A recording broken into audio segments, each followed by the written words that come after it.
అదే RTV app వార్తల్ని క్షణాల్లో చదివే అవకాశం ఉంటుంది. ఒక న్యూస్ పేపర్, ఒక టెలివిజన్ ఛానల్ మీ చేతుల్లో ఎప్పుడూ ఉంటాయి. నిజామాబాద్ వ్యవసాయ మార్కెట్లో ఉద్రిక్త వాతావరణం నెలకొంది. నిజామాబాద్ వ్యవసాయ మార్కెట్లో కూలీలుగా పనిచేస్తున్న హమాలీలు, చాటావాలు, దడవైలు, దొంగలు అంటూ కూడా మీడియాలో వైరల్ అయిన నేపథ్యంలో మేము ఎక్కడ దొంగతనం చేసినా మాకు సంబంధించిన ఆధారాలు చూపియండి అంటూ హమాలీలు, దడవైలు ఆందోళన చేపట్టారు. ఎవరైతే సెక్యూరిటీ ఆఫీసర్ ఉన్నో ఆ సెక్యూరిటీ ఆఫీసర్ పైన దాడి చేశారు. మొత్తానికి చూసుకోవచ్చు, నిజామాబాద్ వ్యవసాయ మార్కెట్లో ఫిబ్రవరి నెలలోనే అత్యధికంగా పసుపు వ్యవసాయ మార్కెట్ వస్తుంది. నిన్న ఒకరోజే 15,000 క్వింటాళ్ళ పసుపు నిజామాబాద్ వ్యవసాయ మార్కెట్ రావడంతో వ్యవసాయ మార్కెట్లో తరచుగా ఏదైతే హమాలీ పని చేసేటోళ్ళు, దడవైలు వాళ్ళందరికీ కూడా ఎక్కడైనా సరే సంచులు కుప్పలు సంచులుగా నింపిన క్రమంలో వాళ్ళు అక్కడ 2 కొమ్ములు ఇక్కడ 2 కొమ్ములు ఏరుకొని కిలోలకు ఒక 5 కిలోలు 10 కిలోలు చొప్పున రోజువారీగా దాసపెట్టుకుంటారనే ఆరోపణలు ఉన్నాయి. దానికి అంతకు సంబంధించి ఆరోపణల నేపథ్యంలో పూర్తిగా ఇటీవల కాలంలో ఒక వీడియో కూడా వైరల్ అయింది. ఆ సెక్యూరిటీ గార్డు అతను బైక్ పైన వెళ్ళే క్రమంలో దానికి సంబంధించి పసుపు దొరికిందనే ఆరోపణలను ఎదుర్కొంటున్నారు. దానికి అంతటికి సంబంధించి ఆ పసుపు దొంగలం మేము ఎందుకు చేస్తాం, మేము పనిచేసే కార్మికులం మేము ఎక్కడ దొంగతనం చేస్తాం, మమ్మల్ని ఎందుకు దొంగలుగా ముద్రించారని చెప్పి సెక్యూరిటీ అధికారిని నిలదీశారు. పూర్తిగా ఏదైతే హమాలీలు, దడవైలు అందరూ కూడా ధర్నా కూడా చేపట్టారు. అదే కోణంలో పూర్తిగా నిజామాబాద్ వ్యవసాయ మార్కెట్ కమిటీ చైర్మన్గా పనిచేస్తున్న ముప్ప గంగారెడ్డిని కూడా రావాలి, మాకు క్షమాపణ చెప్పాలని చెప్పి నిలదీసిన పరిస్థితి నెలకొంది. ఏదేమైనప్పటికీ వ్యవసాయ మార్కెట్లో గత దశాబ్దాల కాలంగా పసుపు వ్యవసాయ మార్కెట్కు వస్తుంది. అదే కాలంలో కూడా అక్కడ ప్రతి సంవత్సరం జరిగే తంతును ఇప్పుడున్న వ్యవసాయ మార్కెట్ కమిటీ చైర్మన్ అడ్డుకునే ప్రయత్నంలో దీనికి అంతకు సంబంధించి కార్మికులు ఆందోళన చేపట్టారు.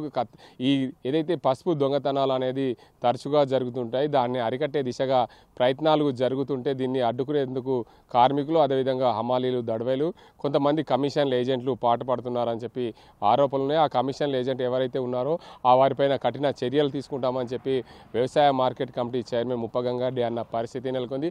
ఏదేమైనప్పటికీ నిజామాబాద్ వ్యవసాయ మార్కెట్లో పసుపు క్రయ విక్రయాలు అధికంగా జరుగుతున్న నేపథ్యంలో కూలీలకు, హమాలీలకు, చాటా, దడవైలకు కూడా అత్యధికంగా పని ఉంటుంది. అందులో భాగంగానే పసుపుకు 13,000 పైగా క్వింటాల్కు ధర పలుకుతున్న నేపథ్యంలో ఆ ప్రాంతంలో పసుపుకు సంబంధించిన ఒక కిలో దొరికిన 13 రూపాయలు వస్తాయనే ఉద్దేశం మీద కార్మికులు కొంత పసుపు కొండబోతున్నది వాస్తవమే అయినప్పటికీ కూడా దాన్ని నియంత్రించే దిశలో వ్యవసాయ మార్కెట్ కమిటీ పనిచేస్తున్న నేపథ్యంలో అలాంటి పని చేయడం వల్ల మా పొట్ట కొడుతున్నారనే ఉద్దేశం మీద ఏదైతే సెక్యూరిటీ అధికారి పైన దాడి చేశారు, దానిపైన ధర్నా నిర్వహించారు. ఏదేమైనప్పటికీ ఇలాంటి ఘటనలను చోటు చేసుకోవడం, దొంగతనాలు చేయడం తప్పే కదా అని చెప్పి మార్కెట్కి సంబంధించిన సెక్యూరిటీ అధికారులు నిలదీసినప్పటికీ కూడా మమ్మల్ని దొంగలుగా చిత్రీకరిస్తారంటూ ఆందోళన చేపట్టారు. అదే కోణంలో కూడా మాకు క్షమాపణ చెప్పాలంటూ ధర్నా కూడా చేసిన పరిస్థితి నెలకొంది. ఏదేమైనప్పటికీ నిజామాబాద్ వ్యవసాయ మార్కెట్లో దొంగతనాలకు పాల్పడుతున్న వారిపైన కఠిన చర్యలు తీసుకుంటాం, రానున్న రోజుల్లో పోలీస్ పికెటింగ్ ఏర్పాటు చేస్తామని చెప్పి అక్కడ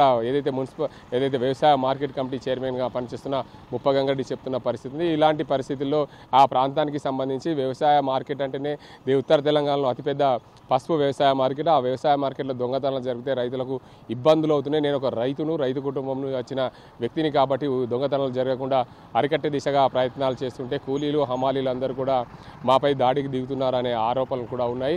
ఏదేమైనప్పటికీ దీనికి అందరికి సంబంధించి సెక్యూరిటీగా ఉన్న సెక్యూరిటీ అధికారి శ్రీనివాస్పై దాడి చేయడం గమనార్హం. ఏదైనప్పటికీ దొంగతనం చేయకూడదు, దొంగతనాలు చేస్తే కఠిన చర్యలు ఉంటాయని చెప్పి హెచ్చరిస్తున్నారు. కానీ అక్కడ హమాలీలు, కూలీలు, దడవైలుగా పనిచేస్తున్న వారందరూ కూడా ధర్నా చేయడంపై పూర్తిగా కార్మిక సంఘాలు ఆందోళన చెందుతున్నాయి. ఈరోజు వ్యవసాయ మార్కెట్లో క్రయ విక్రయాలు జరగకుండా అడ్డుకునేందుకు ప్రయత్నాలు అయితే చేస్తున్నారు. ఏదేమైనటికీ రానున్న రోజుల్లో వ్యవసాయ మార్కెట్లో రైతులకు ఇబ్బందులు కలగకుండా క్రయ విక్రయాలు సక్రమంగా జరిగే విధంగా ప్రయత్నాలు చేస్తామని చెప్పి మార్కెట్ అధికారులు చెప్తున్నారు. ఇది కూడా పరిస్థితి. అజింతో గంగారెడ్డి, RTV, నిజామాబాద్.